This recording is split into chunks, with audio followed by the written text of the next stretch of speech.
Keinginan pemerintah untuk mewujudkan Omnibus Law yang akan menyederhanakan kendala regulasi yang saat ini berbelit dan juga sejumlah aturan yang dinilai menghambat investasi akan dipangkas. Nampaknya semakin terang benderang setelah menemui lika-liku, kali ini Balik DPR sepakat untuk melanjutkan pembahasannya. Kita ulas di pagi hari ini, kejar tayang RUU Omnibus Law. Pada rapat yang berlangsung pada Jumat di 25 September 2020, bagaimana tentunya pemerintah tidak menjelaskan secara detail mengapa substansi-substansi tersebut yang harus dimasukkan ke klaster cipta kerja tersebut harus dibenahi. Di samping itu juga presentasi yang disampaikan pemerintah dengan yang didapatkan oleh para anggota DPR itu berbeda. Hal itu juga kemudian mendapatkan banyak interupsi dari beberapa anggota Balik yang mengikuti rapat. DPR tidak melihat adanya sense of urgency apalagi yang pada pembahasan PKWT. Nah, pada rapat tersebut, suara penolakan atas klaster ketenagakerjaan disampaikan oleh sejumlah fraksi seperti Gerindra, Demokrat, lalu Nasdem, PKS, dan juga PAN.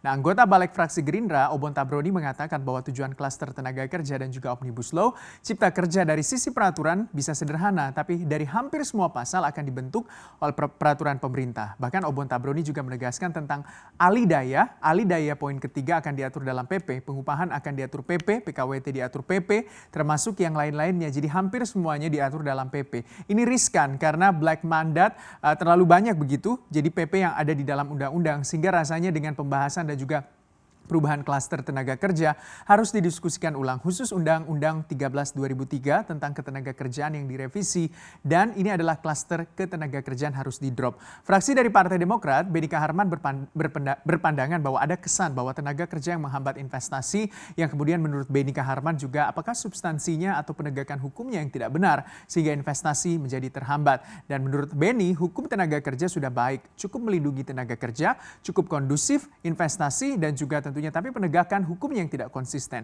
Kalau law enforcement-nya tidak perlu disentuh, undang-undang ketenaga kerjaan ini yang perlu diperbaiki adalah law enforcement-nya. Fraksi Partai Nasdem yaitu dari Taufik Basari berpandangan bahwa meski sudah berkoordinasi antara pemerintah bersama dengan para pengusaha dan juga serikat buruh atau pekerja, namun kenyataannya masih banyak penolakan dari para buruh. Draft ini juga ada degradasi dari perlindungan buruh.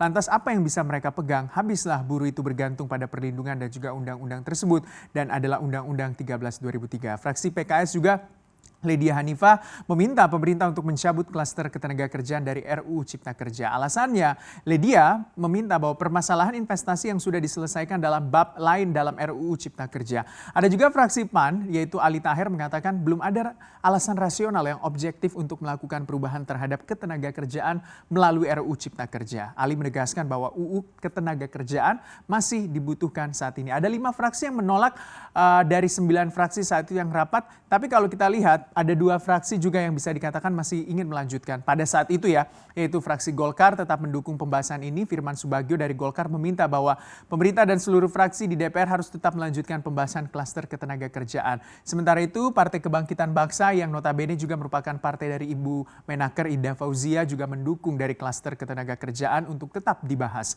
Anggota Balik dari fraksi PKB, Abdul Wahid mengatakan bahwa klaster tenaga kerja juga perlu ada perbaikan. Berdasarkan pengalamannya, banyak angkatan pekerja, tapi lapangan pekerjaan tidak ada sesuai porsinya.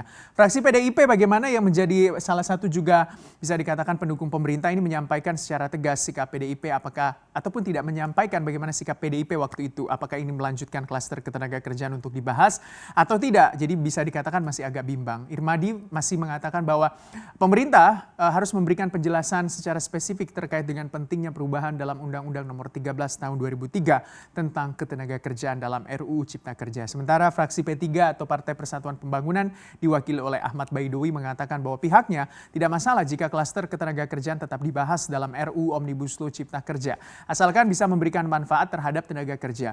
Baidowi juga menjelaskan bahwa klaster ketenaga kerjaan lebih baik tidak dibahas jika perubahan yang diajukan oleh pemerintah lebih buruk dibandingkan dengan undang-undang ketenaga kerjaan yang existing saat ini. Nah, itu semua terjadi pada Jumat pekan lalu. Konstelasinya berubah dengan cepat ketika kita melihat karena pada Senin kemarin semua fraksi akhirnya sepakat dengan pemerintah untuk melanjutkan kembali bagaimana membahas RUU Omnibus Law khususnya klaster ketenaga kerjaan. Kita lihat bagaimana tentunya pemerintah dan juga Balik DPR serta fraksi-fraksi yaitu PDIP, Golkar, Gerindra, PKB, P3 dan juga Nasdem ini sepakat untuk menuntaskan pembahasan sejumlah poin-poin dalam klaster ketenaga kerjaan pada RUU Cipta Kerja.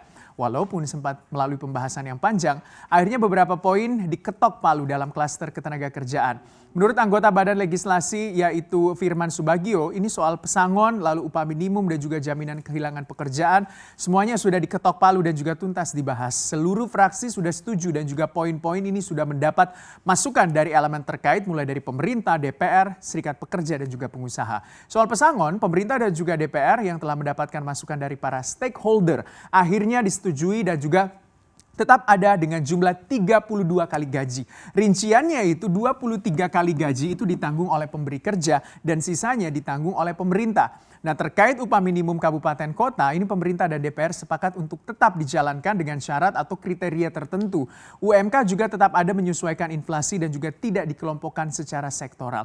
PKWT ini memberikan jaminan kepastian dan juga perlindungan kepada para pekerjanya, termasuk outsourcing yang hal lainnya juga disetujui di klaster ketenagakerjaan adalah soal jaminan kehilangan pekerjaan, jaminan hari tua, jaminan kecelakaan kerja. Semua jaminan kehilangan pekerjaan ini pada intinya disetujui untuk tetap disubsidi melalui upah dengan menggunakan data BPJS Ketenagakerjaan. Pelaksanaan jaminan kehilangan pekerja ini juga akan tetap menjadi tanggungan yang diambil oleh pemerintah. Iuran kepesertaannya juga akan tetap disubsidi dan juga ditanggung oleh pemerintah yang realisasinya bisa diatur sebagai bagian dari iuran BPJS Ketenagakerjaan. Kita lihat apa menjadi 7 pokok perubahan RUU Ciptaker. Kita lihat yang pertama adalah soal waktu kerja, di mana di dalam RUU Cipta Kerja ini nantinya selain waktu kerja yang umum diatur juga diatur waktu kerja pekerjaan yang khusus, yang waktunya dapat kurang dari 8 jam per hari atau pekerjaan paruh waktu dan juga masuk di dalam ekonomi digital atau pekerjaan yang melebihi 8 jam sehari seperti sektor migas, pertambangan, perkebunan, pertanian dan juga perikanan. Yang kedua adalah diatur soal pekerja asing, bagaimana yang utamanya masuk di klaster ketenagakerjaan, kemudahan untuk RPTKA hanya untuk TKA ahli yang memang diperlukan untuk kondisi tertentu, seperti untuk maintenance, vokasi, peneliti, serta investor ataupun buyer. Yang ketiga adalah soal pekerja kontrak juga diatur.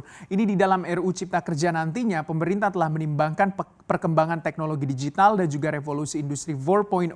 Ini menimbulkan jenis pekerjaan baru yang bersifat tidak tetap dan juga membutuhkan PKWT. Yang keempat diatur adalah soal alidaya atau outsourcing. Yang kelima soal upah minimum melalui RUU Cipta Kerja ini. Pemerintah tentunya ke depannya ingin ada perubahan upah minimum tidak dapat ditangguhkan. Ini kan safety net begitu. Jadi pemerintah ingin dibayarkan penuh. Kemudian kenaikan upah minimum menggunakan formulasi pertumbuhan ekonomi daerah dan juga produktivitas. Yang keenam adalah soal diaturnya pesangon. Yang ketujuh adalah soal program jaminan kehilangan pekerjaan ataupun JKP. Jadi melalui JKP korban PHK nantinya akan mendapatkan cash benefit, yakni semacam pemberian gaji ataupun upah setiap bulan yang bisa disepakati kemudian. Itu dia yang menjadi poin-poin atau pokok perubahan Undang-Undang Ketenagakerjaan RUU Cipta Kerja. DPR dan juga pemerintah sudah setuju untuk kembali dilanjutkan. Kita lihat nanti bagaimana implementasi dari RUU Omnibus Law Cipta Kerja ke depannya.